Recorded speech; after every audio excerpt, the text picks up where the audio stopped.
Alright, it's Roshaven, aka Nefarious, and we're going to be looking at a game I played as Camille versus Sejuani in Ranked. So I've been climbing on my Smurf. This is about mid to high gold, and we're going to be looking at what I'm doing. First of all, the concept that I'll be using in this video is the same as the recent video by Skillcapped that was called, how to world-class jungle tracking, right?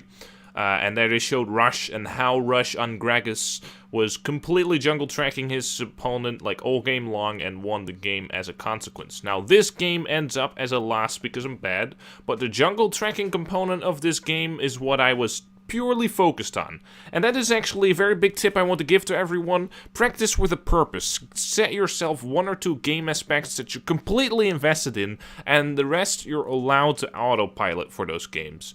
Right? That's what I usually recommend because, the biggest threat to improvement is stagnation and not actually anything else. Failure? Nope, not a problem, right? Not trying at all is the problem, right? Not really practicing with enough of a purpose. Preventing stagnation.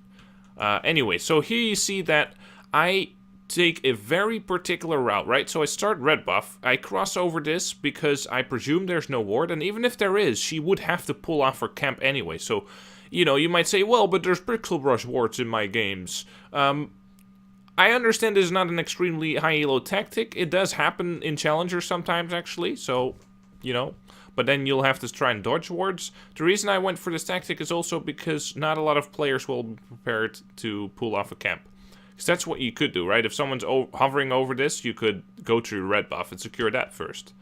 And that would really counter the strategy. So here you see, I stole out the E. There's a micro that I fuck up there, like the flash that wasn't supposed to be followed up, right? You should just let her flash and take it, because I can't kill her. Like, if she could flash in any direction, it's very low chance that I'll get her.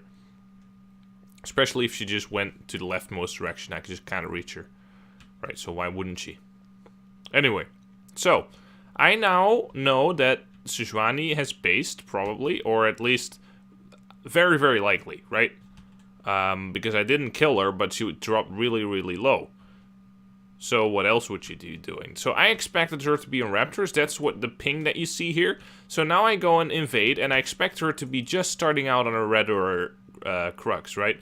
And she actually apparently didn't do her Raptor. She went base, right? So I was a little bit surprised. But again, that doesn't matter too much. Did I have E or did I not have E? I didn't have E. See, that's sometimes the treacherous part about the client. It will give you false indicators. Here you can see that I also execute the strategy without lane priorities. That's a very important topic, right? This Orianna was there to help, and I still was able to deny her off of these Raptors. She wants to get the Crux and Raptors because those give boatloads of experience, right? So that's a win for me. Just being able to pressure her off those is a win. Now it would be very high risk to go here because they might have a ward here, and Orianna still has lane priority. I don't know what route Sejuani's going to take from here. I decided to head safely into my blue buff and farm up for a second. And see if I can reach her in the jungle a little bit later. It also keeps you a little bit unpredictable. If you leave some time in between, it's not as telegraphed. So here we go. And pull her off of the Crux. And now she's just completely out of camp. She would have to go to my Crux. And she tries to walk back through mid lane. And that actually kills her because she can't step through mid lane. She'd have to get to my Raptors by looping all the way around. So you're forcing out errors. If you do this, right? You're forcing someone to play perfectly. I don't have to play perfectly. I have dashes over walls, but Sejuani has to be on point here. And that's why this strategy works so well. Because essentially you're abusing your strength, right? Namely jungle tracking, to abuse your enemy's weaknesses. Namely anticipation skills. This is something that every single player in the game lacks to some extent. That's just us being humans, right? We lack a little bit of anticipation. That's just how we are. That's what we're designed to be like. So here I see Sejuani show up in the bot lane. So what do? I just take my position here. And guess what? This bot lane is completely low. They want a base, right? So that's why I went in here, otherwise you can get screwed on the 3-man. So she's like, oh, what? I'll just do my Gromp, right? Nothing's happening here. She's not really kiting towards any location. So I just wait for a bit, and boom. And look at how much damage I deal with that Tiamat, right? Boom, that just burst her immediately. And that's it. That's the second death, right? So 6 minutes, and she has done 3 jungle camps. Now, I have an outstanding challenge to everyone to try and get your jungler to have 3 camps or less at 6 minutes. And this is the 3rd game that I've succeeded at doing that. And there we go, we just pick up another kill in mid lane, and we go back to Scuttle. Now I don't know for sure where Sejuani is. I presume she's either on her blue buff first, or she's clearing wolves, right? So I go into her top side, presuming not to meet her there. If you presume that she's gonna be here, then I wouldn't start. I'd just sit in the brush and let her whittle down herself with abilities and HP on this camp, right? And there we go. We have our Krugs, the most experience-heavy camp in the game. And Sejuani's just clearing her blue. And I wait here for a second, just making sure that she didn't just do wolves into raptors, for example, right? It would be unlikely, but you never know. You don't want to assume it if you don't have to.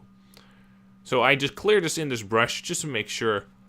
I think this is outside, but that doesn't matter too much. And just wait. And here I pull up the E, and I always wait for a second for her to get even closer, right? Probably didn't even wait long enough.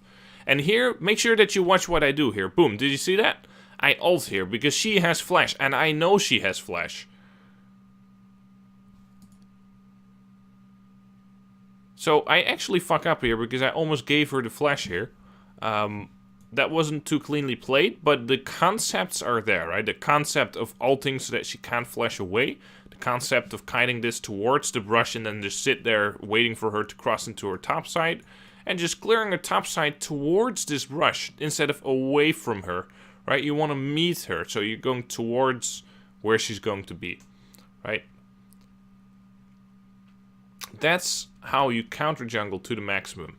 And that is just about as much tracking as I've been doing this game. You will see in a moment what happens. I'll just start setting up some vision here. As you can see, right, there's a nice little deep ward that spots any sort of pathing towards Gromp or blue buff or river. Here Sejuani picks up a free kill. And Sejuani is allowed to leech up a lot of experience from these lanes, right? And a lot of experience from catch-up experience. So I'm not that far ahead in terms of experience. Which to me is a flaw in the jungle system. Because I am right now 26 CS up. That's more than 6 camps. And I'm only 1 level up. 6 camps, alright? I don't think that's balanced. I don't think that should work like that. I think it should be a little bit more of an advantage. Now here, look at this. So I know that Lux is over there because I have a deep ward. But Orianna is doing a very good job at hiding herself. Whoops, that's the wrong side. Psych. So, let's see what happens. So, I see Orianna coming in here. I see Lux coming in here. What do? You cross this ledge. You go over this side and you cross this ledge. I think you can also make it like this, but if you do it too far to the left side in a panic, then you die.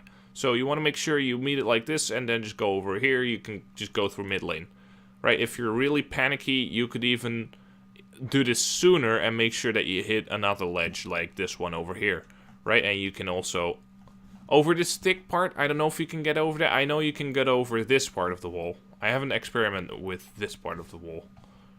And look at what I do here. I try to grapple onto this ledge, and this is what I call twiddling. It's a term from tennis where you're between 2 positions, between 2 options. So I twiddle between engaging on Lux and escaping through this little ledge over here. But I actually fuck it up. And I should also see that coming. It's like, how are they gonna try and get me? Well, a Lux snare is one thing. Flash snare, I didn't see when they use flash. And obviously just anything from Orianna, like a shield, right? Anyone can flash in and then the ult can instantly hit me. Complete lack of foresight on how important that E was. I was just obviously not planning around the fact that I would get stuck here. Because Orianna's right there. That's what I call random micro errors. And random micro errors usually come from a lack of foresight and a lack of sort of anticipating threats. Because if, let's say you're driving, right, and a vehicle is coming straight at you, you're scared for your fucking life. You're starting to pump adrenaline naturally, right? This is part of your system. And in League of Legends, you have to make the actions in the game and the threats part of your system, where you feel threatened by an ability and you really, really react to it. Because that makes it part of a different aspect of your nervous system, right? Whether you react to something cognitively or whether you just are naturally fearful and startled from something, your startle response is just biologically a different response, right? I don't know how pros train this consistently, but I always know that if you anticipate things and you're just naturally scared for your life, it happens at least more. I can't tell you how to maximize it, but that should give you a beginner's guide to this at the very least. Very interesting to see Draven is not willing to step up. Like, I don't think he realizes Lux already used all of her abilities. They're all in cooldown. But let's not analyze that too much. Now you can see me getting all the experience here again. Now, I had no idea at this point where Sejuani was. Sejuani apparently coming back from base. And then, again, she finds an empty jungle. So what I'm gonna do is I'm going to protect my top side by going there immediately, like this. Right? Because I don't want her to invade me back when she gets lane priority at some point. Like, for example, if this Orianna kills Zed, I don't want them to invade my jungle and get their camps back. So I'm really speed running through the jungle with that threat in mind. Now this is crazy, right? Because Sejuani, the reason I'm thrown off guard is because, first of all, I don't really counter Sejuani in the duel. Like, Camille counters squishies, not tanks. In the late game, even in the late game, she still does 1k true damage to squishies. It's like, sure, they don't have resistances, and still it's like really an immense amount of damage on a squishy. So it's not really designed to hard counter tanks. You don't do a consistent amount of true damage. It's just once, one big boop. And one big boop, burst damage, well, that counters squishies. So don't be fooled by the true damage aspect. So the problem here is, even though I'm ahead 2 levels, she is full health, right? And I already used my E. That's also a very big thing. So I'm using cooldowns. I'm not properly evaluating the threat here of Sejuani. The fact that she can duel me and get me pretty much 100 to 0, right, is something I didn't anticipate. Again, this is if you're fearful for your life, you have to understand the champions and your strengths and weaknesses. And that's sometimes an exercise I go through, just listing all of them. And then I find out, like, right, I secretly expected to win that. I secretly expected to crush Sejuani because I was 4-0. And then the reason that fails is because she counters me in a way. She counters me in these duels. I am designed to one-shot squishies, and she is a tank. Here I fuck up my dash, and that should give me plenty of reason to just abandon this. If you don't have flash, you can't get in range here. So again, this is that lack of anticipation skill that you can tell, right? Being tilted, you know, how could I die to that Sejuani? You have to reset. You have to mentally reset and say, I will be investigating this. What happened, right? Anticipation. Why did I lack it? You have to press that mental reset button and say, I'm going to analyze that later. Right now, I'm going to try hard again. I'm going to hit my E at the appropriate spot and pay attention to what I'm doing.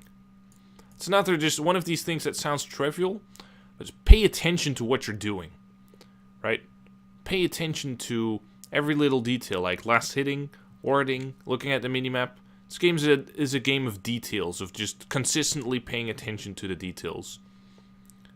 And you can see that when I pay attention to the details, for example, how I position myself in the brushes and where I kind of camps, that's when I gain little leads.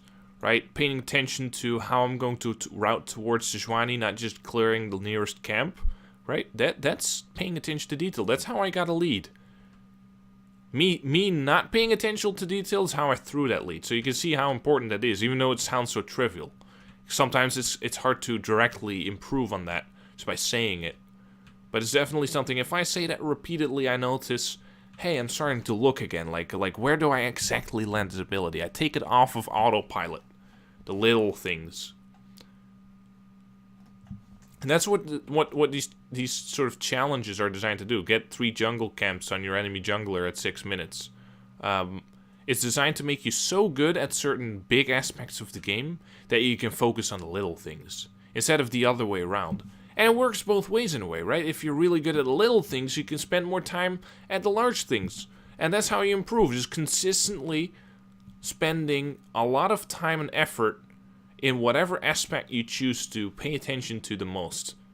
Whether that's the details or the big, the macro or jungle tracking, the larger aspects. But yeah, from this point onwards, the game's only going to go downhill, so I would like to stop it here. And I hope you enjoyed this one. If you'd like to see more kind of content, then I'll just show my face for a second. I hope you guys enjoyed this kind of content. If you did, consider leaving a like and subscribing. Would be nice. Wouldn't mind to subscribe if you want to see similar content to this. And I'll definitely be making more of this, even if you don't subscribe. There we go. Even if you don't subscribe, I'll still make that content, but you won't be notified. You don't want that, do you? Anyway.